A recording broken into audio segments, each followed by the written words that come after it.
Bueno, no sé si haya de entrada preguntas para nuestros conferencistas.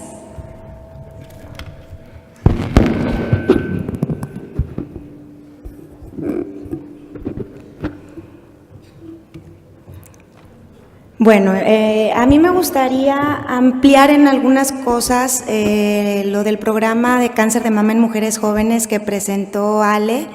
Después de su participación se acercaron con nosotros ya 2 personas para querer saber un poquito más del programa y nada más me gustaría enfatizar ciertos puntos y de ahí tendría varias preguntas, sobre todo para Fer y Alejandra en particular. Una de las cosas que nos preguntan es cuál es el corte que se considera mujer joven. Y bueno, esto es variable de acuerdo a la literatura. Hay quien considera que el corte es a los 35, otro a los 40. Y realmente no es algo completamente establecido. La razón por la que en general se decide que el corte es a los 40 años es uno, por las implicaciones en fertilidad que una mujer puede tener a esa edad. La segunda, que todavía es muy probable que una paciente pueda tener muchos síntomas de menopausia secundarios a tratamientos por una pérdida en la función ovárica. Y la tercera también por el corte de edad para que se consideren estudios genéticos, como bien presentó la doctora Fernanda, y que esto pues nos lleva a considerar que la paciente debería ser evaluada para un síndrome de cáncer de mama ovario u otros. Otra cosa que querría enfatizar es que los datos que presentó Alejandra Platas fueron de datos basales de las pacientes. Ahorita pues realmente el programa está muy joven, apenas estamos empezando a tener los seguimientos de 6 meses y bueno, será muy importante ver cómo los cambios que se vieron de forma inicial van a manifestarse. Y la idea, como bien lo dijo Alejandra, es tener un impacto en las pacientes mientras las estamos reclutando para poder tener intervenciones en el momento que identificamos que la paciente requiere pues una intervención psicológica o requiere preservación de fertilidad y bueno, al mismo tiempo estar documentando lo que sucede. Una de las cosas también importantes es que dentro de los programas que ya están abiertos se está colectando tejido de sangre y del tumor para pues de esta manera tener un banco de tumores de estas pacientes que no hay muchos en el mundo y de esta forma pues luego poder hacer estudios de medicina translacional y en colaboración con otros centros. Y bueno, ya en particular lo que nos preguntaban era cómo puede alguien iniciar el programa y bueno, lo primero que diríamos Alejandra y yo es que tendría que haber, interés, por supuesto, y una persona encargada de identificar las necesidades de las mujeres jóvenes. En la revisión que hicimos de los programas a nivel internacional de mujeres jóvenes, lo que era más importante era una persona que le llaman navegador, que es el que identifica las necesidades de las pacientes.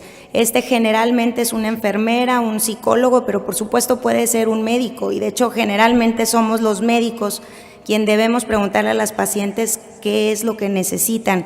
Y desafortunadamente no lo hacemos siempre, a veces por tiempo, pero a veces porque no tenemos los recursos. Dices, pues ¿para qué le voy a preguntar si quiere preservar fertilidad si realmente no tengo forma de mandarla a un tratamiento que va a ser costoso y que no tengo un lugar donde enviarla?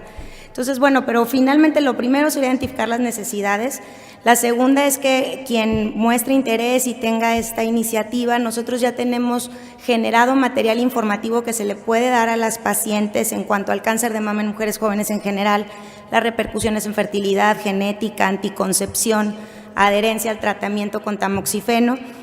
Y se está generando más material informativo que vamos a hacer en el marco de este proyecto que está financiando Susan G. Komen para poder tener información para las pacientes y muy importantemente, como dijo Ale, para los médicos, para que tengan más entrenamiento para poder abordar estos temas que, como siempre digo, realmente a nosotros no nos entrenaron para manejar, a nosotros nos entrenaron para ver más personas adultas.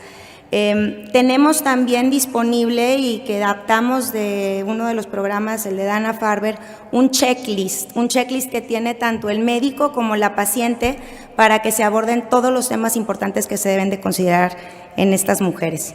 Entonces, luego del comercial, a mí me gustaría preguntarle específicamente a Ale y a Fer, que están llevando estos programas en pacientes pues de una población diferente, en este caso mujeres jóvenes, en este caso pacientes con predisposición genética, cuáles son las dificultades a las que se enfrentan y cómo pueden pues implementar en sus instituciones, que bueno, son grandes instituciones, estos programas, y a la vez en las otras instituciones, cómo creen que se podrían incorporar a programas así que desafortunadamente no están cubiertas dentro de los sistemas institucionales, ni aquí ni en ninguna otra parte. Eso es muy importante enfatizarlo. Cuando hicimos la revisión de todos los programas de mujeres jóvenes, en todos los lugares se requieren, los programas están financiados por donativos, no se financian de forma institucional porque los recursos no alcanzan para eso. Entonces, como decía Alejandra, sí es un reto. Entonces, me gustaría saber a qué se han enfrentado y qué es lo que proponen.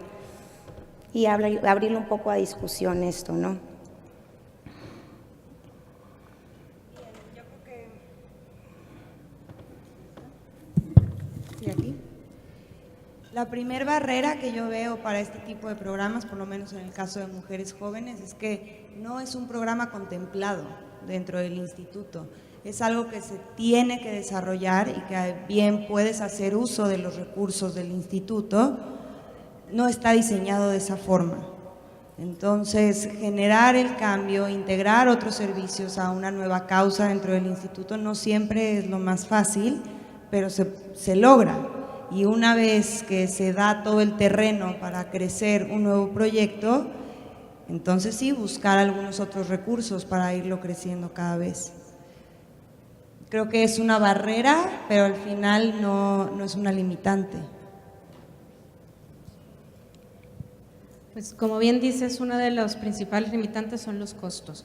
Es algo con lo que nos enfrentamos mucho y que la gente no le da tanta importancia a la prevención como deberíamos. Se hacen muchos estudios en tratamientos, en manejar cuando la enfermedad ya está presente, pero hemos visto que desgraciadamente el impacto que quisiéramos ver en sobrevidas pues no es lo que nos gustaría a todos ver, ¿verdad? Entonces ahora una nueva estrategia que no solo se está tomando en cuenta aquí, sino a nivel mundial, es hacerle más caso a prevención. En el Centro Universitario contra el Cáncer aquí en Monterrey vamos a iniciar una clínica de prevención donde se va aparte a tener una clínica de cáncer hereditario y se van a poder atender a estas pacientes. Obviamente pues el tema de recursos es importante, pero vamos a tener donativos de instituciones, de patronatos. El patronato del INCAN está ahorita trabajando con nosotros para poder tener esta opción de tratamientos a las mujeres donde se les pueden hacer tanto las pruebas diagnósticas moleculares como los seguimientos si requieren cirugías, estudios de vigilancia, y poder tener ese grupo de pacientes, esa población que ha sido un poco olvidada y que realmente no se les da el beneficio que necesitara. Pues ahora vamos a empezar, esperemos en enero del 2016 con este programa donde queremos hacer la diferencia en este grupo de pacientes. ¿Qué retos encontrarían ustedes en sus otras dos instituciones para este tipo de programas? Y bueno, cabe mencionar nosotros, nos estamos enfocando en mujeres jóvenes, pero otro gran problema y de hecho muchísimo mayor es la población geriátrica, que incluso puede implicar un nivel más grande de especialistas que requiere ser participativo en el tratamiento de estas pacientes. Ahorita en el Instituto Nacional de Ciencias Médicas y Nutrición Salvador Subirán se está iniciando con una clínica de oncogeriatría con la participación de múltiples especialistas donde se tratan a pacientes que tienen requerimientos especiales que, de nuevo, nosotros a veces no estamos tan acostumbrados o tan entrenados para tratar. Entonces, pues me gustaría nada más conocer un poquito su perspectiva. Sí, Toño. ¿Cómo ves en tu institución de forma privada? Que ese es otro reto, o sea, al final en el privada, lo mencionaste por favor. Muy bien, Cintia, todas las pacientes con cáncer de mama tienen necesidades, no nada más las de menores de 40, y hay que identificar en los diferentes grupos cuáles son esas necesidades. Cierto, las menores de 40 requieren especial atención por el tema de fertilidad, que ya lo mencionaron muy bien, por el tema de que el cáncer que padecen pudiera estar asociado a algún síndrome genético y con esto transmitirle a su descendencia esa mutación. Claro que requieren de una especial atención, como las mujeres seniles también y como cada una en sus diferentes grupos.